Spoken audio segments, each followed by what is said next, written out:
The goal in this video is to essentially prove a pretty simple result, and that's that the ratio between the volumes, let me write this down, that the ratio between the volume at state B and the volume at state A, so the ratio of that volume to that volume, is equal to, in our Carnot cycle, is equal to the ratio between the volume at state C, so this volume and that volume. So volume at C to the volume at D. So this is what I'm about to embark to prove, a fairly simple result that maybe is even, if you look at this, oh, that looks about right. So if you're happy just knowing that, you don't have to watch the rest of the video. But if you are curious how we get there, I encourage you to watch it, although it gets a little bit mathy. But I think the fun part about it, even it'll one satisfy you that this is true. But the other thing is we'll be able to study adiabatic processes a little bit more. So just kind of launching off of that, the whole proof revolves around this step right here and this step right here when we go from D to A. So by definition, an adiabatic process is one where there's no transfer of heat. So our heat transfer in an adiabatic process is 0. So if we go back to our original definitions, let me show you that here. Right here, at this step and this step, we have no transfer of heat. So if we go back to their adiabatic, we're completely isolated from the rest of the world. So there's nothing to transfer heat to or from. So if we go to our definition almost, or our first law of thermodynamics, we know that the change in internal energy is equal to the heat applied to the system minus the work done by the system. And the work done by the system is equal to the pressure of the system times some change in volume. At least, maybe it's a very small change in volume while the pressure is constant. But if we're doing a quasi-static process, we can write this. Pressure, you can view it as kind of constant for that little very small change in volume. So that's what we have there. Now, if it's adiabatic, we know that this is 0. We know that this right there is 0. And if that's 0, we can add P delta V to both sides of this equation. And we will get that this is only true if we're adiabatic, that delta U, our change in internal energy, plus our pressure times our change in volume is equal to 0. Let's see if we can do this somehow. We can do something with this equation to get to that result that I'm trying to get to.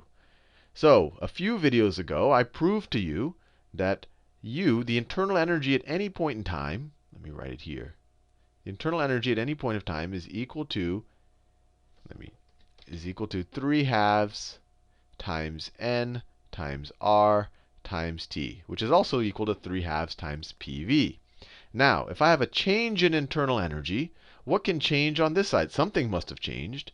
Well, 3/2 can't change. N can't change, or we're not going to change the number of molecules we have. The universal gas constant can't change, so the temperature must change. So there you have it. You have delta U could be rewritten as delta, let me do it in a different color. Delta U could be written as 3/2 N times R times our change in temperature. And that's why I keep saying in this, especially when we're dealing with the situation where all of the internal energy is essentially kinetic energy, that if you don't have a change in temperature, you're not going to have a change in internal energy. Likewise, if you don't have a change in internal energy, you're not going to have a change in temperature. So let me put this aside right here. I'm going to substitute it back there. But let's see if we can do something with this P here. Well, we'll just resort to our ideal gas equation, because we're dealing with an ideal gas, so we might as well. PV is equal to nRT. This should be emblazoned in your mind at this point. So if we want to solve for P, we get P is equal to nRT over V. Fair enough. So let's put both of these things aside and substitute them into this formula.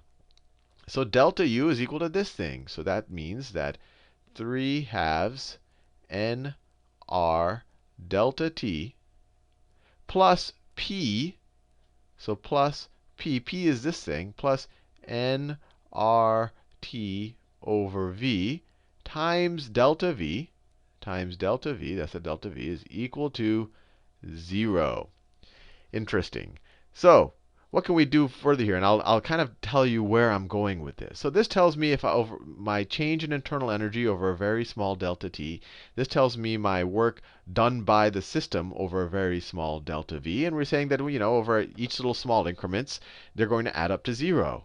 What I want to do is, so this is, let me just go back to the original graph. So this is over a very small delta v right there. Let me do it in a more vibrant color. A very small change as we go from there to, let's say, there. We're going to have some change in our volume. And you don't see the temperature here. So don't try to even imagine when we do the integral that we should think of it in some times of area. But we're going to integrate over the change in temperature as well. The temperature changes a little bit from there to there. So what I want to do, this is right here over a small change. I want to integrate eventually over all of the changes that occur during our adiabatic process. So let's see if we can simplify this before I break out the calculus. So if we divide both sides by nRT, what do we get? So let's divide it by nRT. Let's divide it by nRT. And we have to do it to both sides of this equation, nRT. Well, on this term, the n's cancels out. The r cancels out. Over here, this nRT cancels out with this nRT. And what are we left with? We're left with 3 halves. We have this 1 over t left, times 1 over t delta t plus 1 over v delta v is equal to, well, 0 divided by anything is equal to 0. Is equal to 0.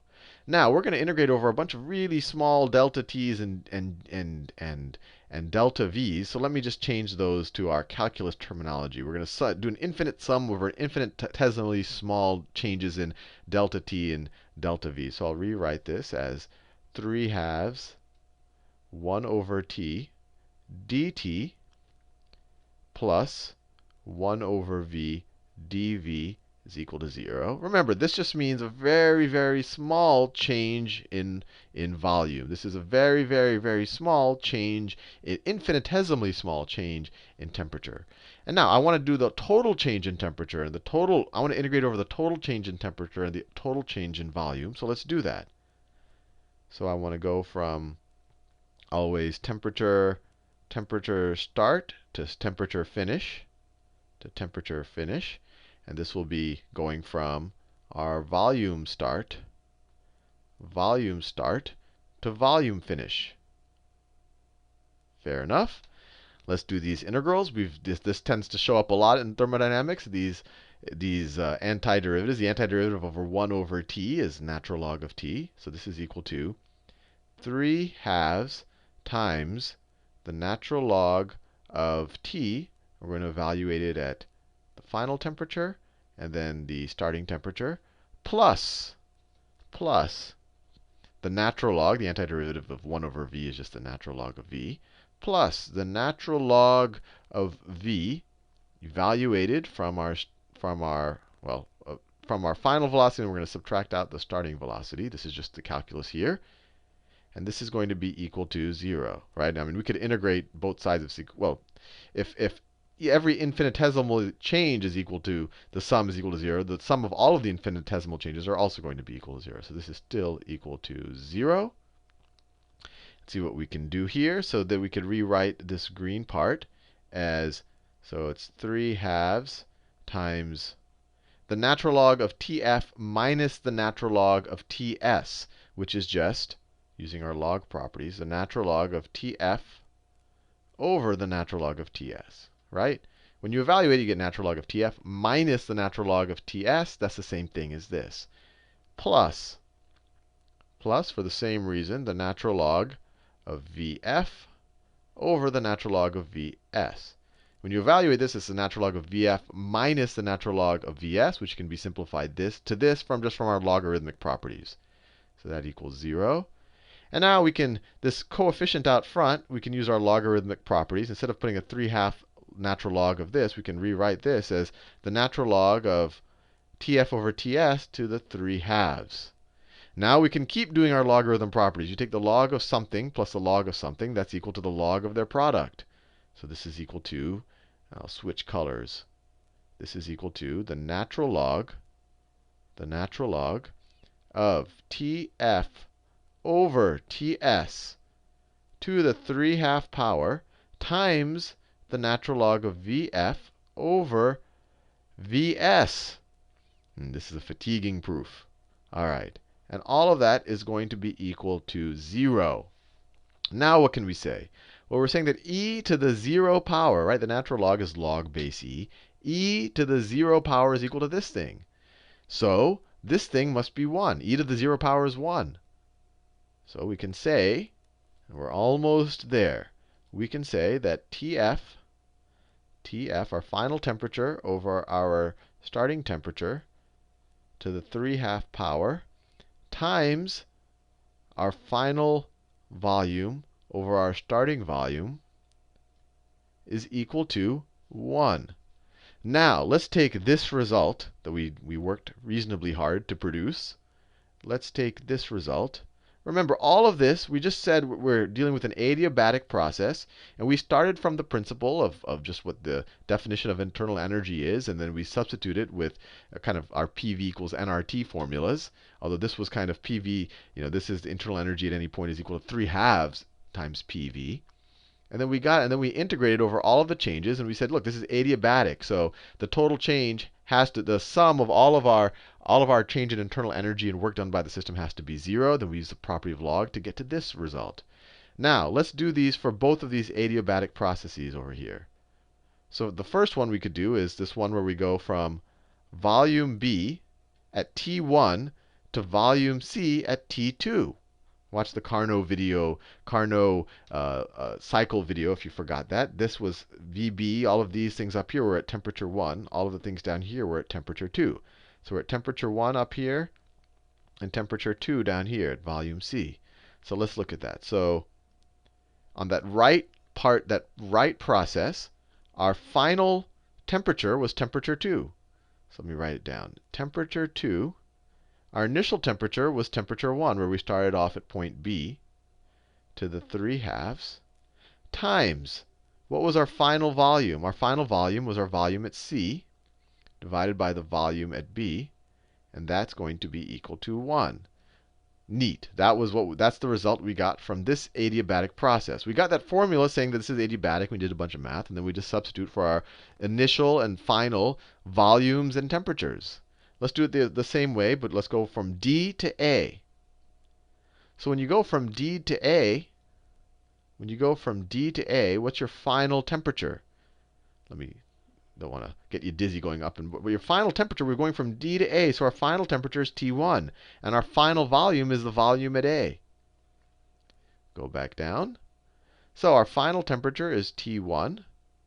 Our initial temperature is T2. We're going from D to A to the 3/2 power is times, let me write our formula there. Our final volume is the volume at A. That's where we moved to. And we moved from our volume at D. And this is going to be equal to 1. OK, we're almost there if your eyes are beginning to glaze over. But this is interesting. And if anything, it's a little bit of fun mathematics to wake you up in the morning. So let's see. If we can almost relate these two things. We could set them equal to each other, but it's not quite satisfying yet. Let's take the reciprocal of both sides of this equation right here. So obviously, if we take the reciprocal of this, we could just say this is T2 over T1 to the minus 3/2 power, which is the same thing as T1 over T2 to the 3/2 power, right? That's just the reciprocal. And we're taking it both sides to the -1 power, so we're going to have to take this to the -1 power, VB over VC. And when you take the reciprocal of 1, that just equals 1. That still equals 1. And which this also equals. So we could say that equals this thing over here. So that is equal to T1 over T2 to the 3/2 power times VA over VD. Now, these things are equal to each other. We can get rid of the 1. These two, actually, let me erase some of this. I don't want to make it say not equal to. They're equal to each other. They both equal 1. So they both equal each other. These both equal each other. Oh, this thing and this thing are the same thing. T1 over T2 to the 3/2, T1 over T2 to the 3/2. So let's just divide both sides by that. Those cancel out. And what are we left with? I think you can see the finish line. The finish line is near. We have VB over VC is equal to VA over VD. Now, that's not quite the result we wanted, but it takes a little bit of simple arithmetic to get there. Let's just cross multiply, and you get VB times VD is equal to VC times VA. Now, if we divide both sides let's divide both sides by VBVC. So if we divide both sides by VBVC, actually, let's do it the other way. Let's divide both sides by VDVA. VDVA, VDVA. What do we get? These cancel out, and these cancel out. And we are left with VB over VA is equal to VC over VD. All that work for a nice and simple result, but that's better than doing a lot of work for a hairy and monstrous result. So that's what we set out to prove, that VB over VA is equal to VC over VD. And we got it all from the notion that we're dealing with an adiabatic process, that our change in heat is 0. And we just went to our formula, or our definition of our change in internal energy, the first law of thermodynamics, that if we have any change in internal energy, it must be equal to the amount of work done by the system, or at least the negative of the work done by the system. When you add them up, you get to 0. Then we use that result from a few videos ago, where we said the internal energy at any point is 3/2 times nRT. So the change in internal energy is that times delta T, because that's the only thing that can change. We use PV equal nRT. And then we just integrated along all of the little changes in temperature and volume as we moved along this line. As we moved along the line, we took the integral. We said that had to be equal to 0. And we ended up with this formula over here. And then we just applied it to our two adiabatic processes when we went from B to C and we went from D to A. And we got these results, and we got to our finish line. See you in the next video.